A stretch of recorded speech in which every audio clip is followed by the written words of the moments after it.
Now you're watching New Eden TV. எனக்கு அன்பான சகோதர சகோதரிகளே, ஆண்டவராக இயேசு கிறிஸ்து நாமத்தில் உங்கள் அனைவரும் வாழ்த்தி வரவேற்கிறேன். இன்றைக்கான தினவசனம் மத்தேயு 6ஆம் அதிகாரம் 33ஆம் இறைவசனம். முதலாவது தேவனுடைய ராஜ்யத்தையும் அவருடைய நீதியையும் தேடுங்கள், அப்போது இவைகள் எல்லாம் உங்களுக்கு கூட கொடுக்கப்படும். கர்த்தருக்கு மகிமை உண்டாதாக. இன்றைக்கு இந்த தினவசனம் மூலியமாக ஆண்டவர் அவருடைய ராஜ்யத்தை நாம் தேட வேண்டும் என்று எதிர்பார்க்கிறார்.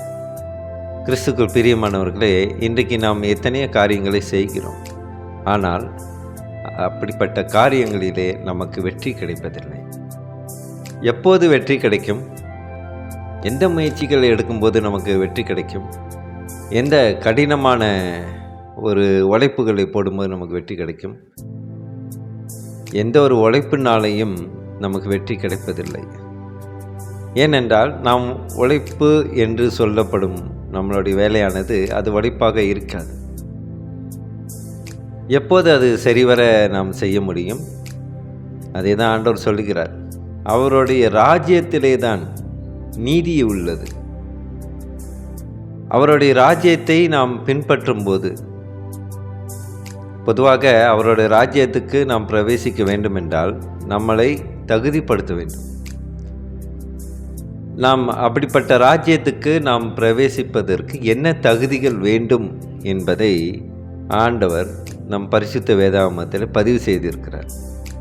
அப்படிப்பட்ட நீதிகள் என்னென்ன என்று பார்த்தால், நாம் அன்றாட வாழ்க்கையிலே கடைபிடிக்கும் ஒரு விஷயத்தை தான் அங்கு நீதியாக கொடுத்திருக்கிறார். அப்போது அவருடைய ராஜ்யத்தை தேடும்போதே நமக்கு எல்லாவற்றையும் கிடைத்துவிடும். நமக்கு பண்புகள் வளரும், நற்குணங்கள் வெளிப்படும், பொறுமை குணம் வெளிப்படும்.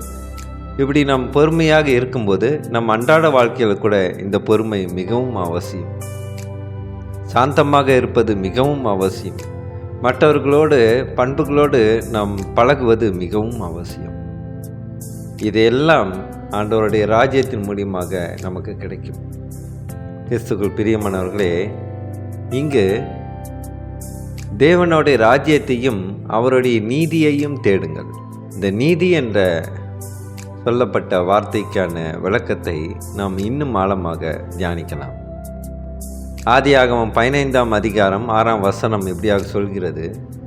அவன் கர்த்தரை விசுவாசித்தான், அதை அவர் அவனுக்கு நீதியாக எண்ணினார். இங்கு ஆண்டவர் எதை நீதி என்று நினைக்கிறார்? அவர் மீது வைத்திருக்கும் விசுவாசம்தான் அந்த நீதி. நீதி என்ற பெயரிலே பல பதிவுகள் நம் பரிசுத்த வேதாகமத்தில் இருக்கிறது. அதில் ஒரு வகையானது இந்த விசுவாசம். இந்த விசுவாசம் இருக்கும்போது நாம் ஒரு நாளும் ஆண்டவருக்கு விரோதமான செயலையோ அவரை காயப்படுத்தும் செயலையோ நாம் செய்ய மாட்டோம். விசுவாசம் என்பது என்னது? இறை அன்பின் வெளிப்பாடு தான் அந்த விசுவாசம். அப்படிப்பட்ட விசுவாசத்தை நாம் காட்டும்போது நம்மளுடைய வாழ்க்கையிலே நிறைய விஷயங்களை மாற்றுவோம். பழைய சுபாவத்தை கலட்டிவிட்டு புதிய சுபாவத்தை அணிந்து கொள்ளுங்கள் என்று ஆண்டவர் சொல்லியிருக்கிறார். அவர் விரும்பும் சுபாவத்திலே நாம் இருப்போமேயானால் நாம் வெற்றி பெறுவோம். கிறிஸ்துக்குள் பிரியமானவர்களே, பொருளாதார தேவைகளை கவனித்துக்கொள்ள கை நிறைய சம்பாதிக்கலாம் என்பதற்காக சிலர் தங்களுடைய குடும்பத்தை விட்டு ரொம்ப தூரம் போய் வேலை செய்கிறார்கள். இது அனைவருக்குமே ஒரு அனுபவம் தான். அவர்கள் எடுத்த முடிவு முட்டாள்தனமானது என்று பிறகுதான் புரிந்து கொள்கிறார்கள். அதனால் ஒரு வேலை தேர்ந்தெடுப்பதற்கு முன்பு எவ்வளவு சம்பளம் என்பது மட்டும் யோசிக்கக்கூடாது. அதனாலே குடும்பத்தில் என்ன பாதிப்புகள் ஏற்படும் என்பதை நாம் யோசிக்க வேண்டும். ஆண்டவரோடு இருக்கும் பந்தம் எப்படியாவது தடைப்படுதா என்று யோசிக்க வேண்டும். இதை தான் ஆண்டவர் வெளிப்படுத்துகிறார் இந்த தினவசனம் மூலியமாக.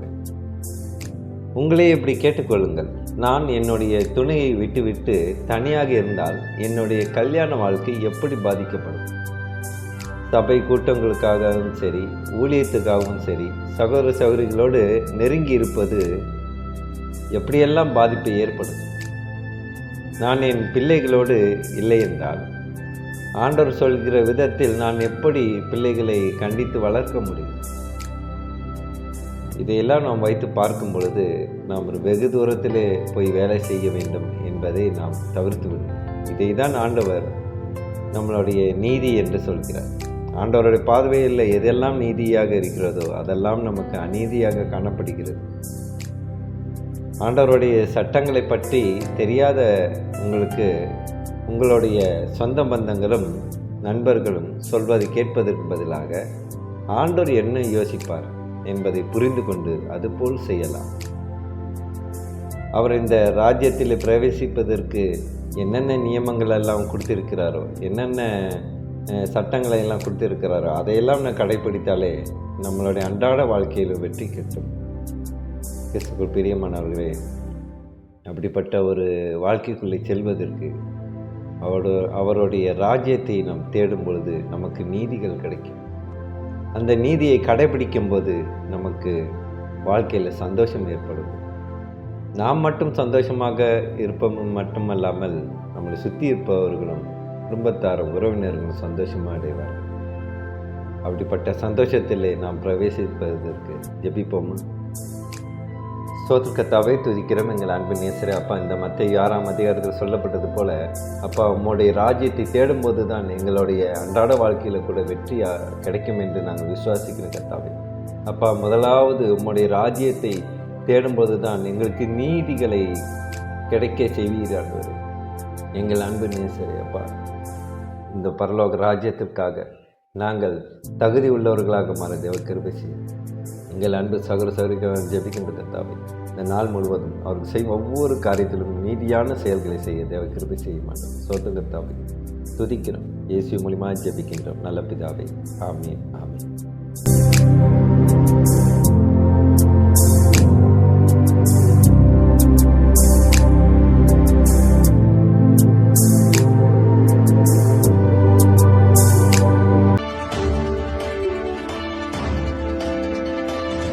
Now you're watching New Eden TV.